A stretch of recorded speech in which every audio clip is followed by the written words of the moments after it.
Okay, let's unpack this. Welcome to another deep dive, where we really dig into a stack of sources to pull out those surprising facts and crucial insights you need to genuinely get what's going on in the world. Today, we're casting a pretty wide net. We'll be navigating, well, everything from global geopolitical power plays and the murky world of hidden information operations to some absolutely delightful scientific rediscoveries, unexpected cultural confessions, and a candid look at some intricate social realities playing out right now, right here in Japan. That's right. And our mission today really is to connect these seemingly disparate pieces of information, helping you see the broader context and the why behind the headlines. You might be surprised by the patterns and threads that link these stories together, revealing a more complete picture. Definitely. So let's jump straight into the global arena, starting with a significant diplomatic move, one that truly limits a voice on the international stage. Yeah. The U.S. State Department has announced restrictions on visas for Palestinian Authority President Mahmoud Abbas and around 80 other Palestinian officials. Mm-hmm. This means they'll be prevented from attending the UN General Assembly in New York later in September. It feels like a very deliberate political exclusion, doesn't it? Oh, it absolutely is. What's particularly striking here is that this isn't merely about travel logistics. It's a strategic use of visa policy as a direct tool, really, in diplomatic maneuvering. By restricting access to a major global forum like the UN General Assembly, the U.S. is effectively curtailing a specific voice in international discussions, and that can dramatically shift the dynamics of negotiation and public discourse. It's a powerful and maybe often underutilized form of diplomatic leverage. Leverage is a good word for it. And speaking of maybe unconventional power plays, consider the recent ruling by the U.S. Federal Appeals Court regarding former President Trump's global tariffs. They found that most of these tariffs actually exceeded presidential authority and were therefore illegal. Okay. But here's the kicker. Their practical effect can still be maintained while the case is reviewed by lower courts. So, ruled illegal, but the economic impact can still continue, at least for now. That feels like a significant legal limbo. Does this ruling really carry much immediate weight if the tariffs are still in place? Or is its main impact just, setting a precedent? Well, that's a crucial point, isn't it? Yeah. And it highlights the difference between a legal pronouncement and its immediate practical enforcement. While the ruling does set a significant legal precedent for how presidential power can be exercised in trade, Right. its immediate weight on current economic conditions is indeed limited by that ongoing review process. Its true impact might be felt more in deterring future administrations from similar overreaches without proper congressional approval, rather than undoing the current effects right now. It speaks to the slow grind of legal challenges against swift executive actions. Slow grind, yeah. And these aren't just one-off instances of challenging norms, are they? Looking beyond state actors, we're seeing an evolution in how power is exercised, even through information itself. Like, consider this report accusing the Nigerian government of deploying a hybrid information operation system. Okay. This isn't just accidental misinformation, it's described as deliberate, institutionalized information and manipulation, especially regarding claims of special visas for Nigerians. It sounds like they're actively shaping national narratives in a very sophisticated way. What exactly does a hybrid information operations system entail, and why is it so concerning? Well, a hybrid information operation system is far more complex than simple propaganda. It involves a coordinated, multifaceted approach, often combining traditional media manipulation, social media astroturfing, maybe even diplomatic messaging, all to create a desired narrative. Right. The hybrid aspect suggests it leverages both overt and covert channels, which makes it incredibly difficult to detect and counter. The concern here, fundamentally, is that it erodes public trust, both domestically and internationally. Yeah, completely. When a government institutionalizes such a system, it undermines the very foundation of informed citizenship. It makes it incredibly challenging for individuals to discern truth from, engineered perception. It raises profound questions about the integrity of public discourse and international relations in an increasingly digital world. That's a heavy thought to kick us off. So in an era where information can be weaponized and diplomatic norms bypassed, we're left wrestling with how these actions fundamentally reshape international relations and public trust. Exactly. It creates a global playing field that demands, constant vigilance. Let's shift gears now, maybe to something a bit lighter. Some truly surprising discoveries that challenge our assumptions. Here's where it gets really interesting. Okay.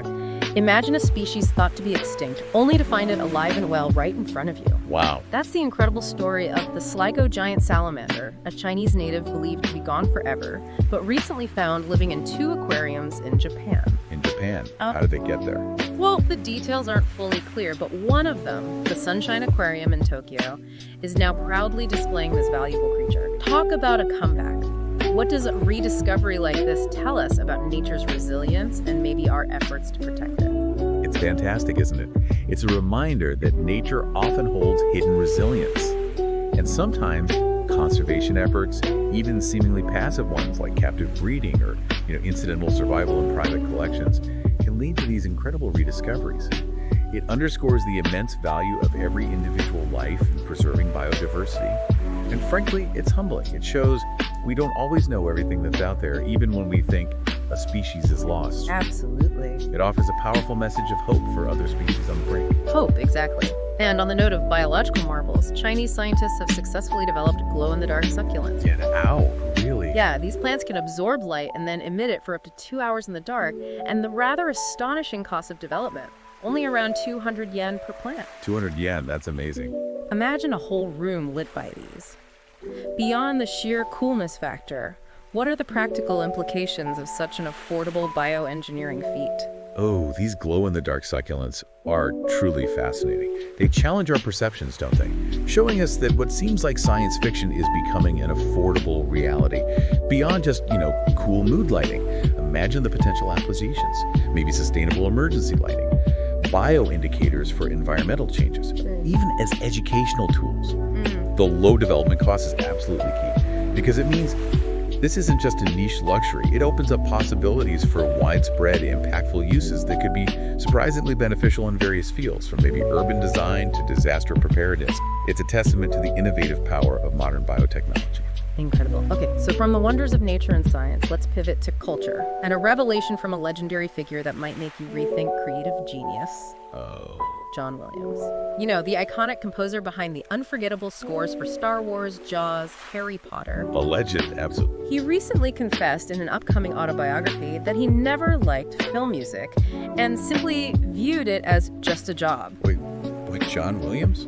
Can you believe that? The man who gave us the Imperial March just saw it as work. It almost feels like a betrayal to my inner Star Wars fan. Does knowing that change how we should view his incredible legacy? Or perhaps how we understand artistic motivation in general? That's a fantastic point, and it really touches on the core of artistic drive, doesn't it? I think it humanizes him, actually. Huh, how so? It shows that immense creative output doesn't always need a grand, romanticized passion for the specific subject matter. It could be about the sheer joy of the craft, maybe the challenge of the structural puzzle, or the discipline of a professional fulfilling a commission. Right, the craft itself. Exactly. For someone like Williams, the intellectual engagement with composition, the mastery of orchestration, the challenge of evoking emotion on screen that might have been the primary driver, rather than an inherent love for the cinematic genre itself, it doesn't diminish the impact of his music for us because the effect of the art stands on its own. But it certainly offers a different lens on the artist's internal world and what truly fuels genius. It reminds us motivation can be complex, multi-layered. That's a really insightful way to look at it, separating the craft from the subject. Okay, now, let's look at an unexpected economic shift affecting culture in Japan. Netflix secured the exclusive broadcast rights for the WDC. Ah, yes, the World Baseball Classic. Right. While many Japanese fans expressed anger about the move to a pay-per-view model, our sources reveal something deeper. Japanese TV networks couldn't even compete for the 15 billion yen investment. 15 billion yen, wow. Yeah. This highlights deep-seated structural issues and a lack of financial capacity in Japan's traditional broadcasting industry. It wasn't just about wanting the rights, they literally couldn't afford them. What are these deep-seated structural issues that are leaving traditional players so vulnerable? This is such a stark illustration of how global streaming giants are fundamentally altering media consumption and the economic landscape. And it's deeply impacting traditional broadcasters everywhere, but maybe particularly in places like Japan. The structural issues within Japan's traditional industry, they largely stem from a reliance on, declining advertising models. Okay. And a cautious, often committee-driven approach to massive content investments, compared to the agile global financial muscle of streaming services like Netflix, which operate on subscription models and seek global reach. Japanese networks often lack the scale, the risk tolerance, and the direct financial capacity to compete for such high-value, exclusive rights. It's a significant power shift in content distribution. And it has real implications. Absolutely. Real implications for accessibility and cultural consumption, especially for events that were once universally available on free-to-air TV. It paints a clear picture of how global shifts are hitting home. Okay, let's turn our attention now to some concerning domestic realities right here in Japan. Starting with an issue that exposes some really troubling power dynamics in education. A report from Hiroshima has brought to light the issue of black club activities in high schools. Buraku Bukatsu. Exactly. One female student was allegedly forced into extreme dieting by her male advisor, leading to amenorrhea. Oh, it's awful. Which the advisor reportedly deemed correct. And apparently, many other female students in the club experienced similar issues. What exactly is a black club in this context, and what does this report tell us about these environments? A black club, or Buraku Bukatsu, in Japan, refers to extracurricular school clubs, usually sports or maybe cultural ones, where the training is excessively rigorous, often to the point of being abusive, both physically and psychologically. Right. These environments are often characterized by intense pressure for results, really strict hierarchical structures, and often an unquestioning deference to the advisor's authority. What's truly disturbing in this Hiroshima report is how it exposes systemic issues. It's not just individual instances of abuse, but a culture where harmful expectations in high-performance environments can just override student well-being. The advisor calling amenorrhea correct. It reveals a profound dehumanization, doesn't it? Yeah. And a dangerous focus on performance at any cost, with severe impacts on young people's physical and mental health. It's a serious societal concern that these practices persist. Incredibly troubling. And we see similar pressures, although maybe in a different form, in the Japanese workplace.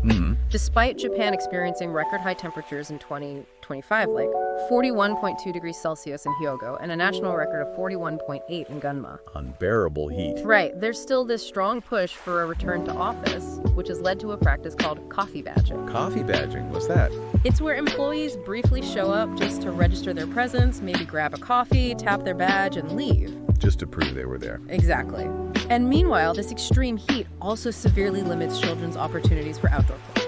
So people are literally just showing face in extreme heat, and kids can't even go outside safely. What's the ultimate cost of this kind of corporate and societal pressure in the face of undeniable climate realities?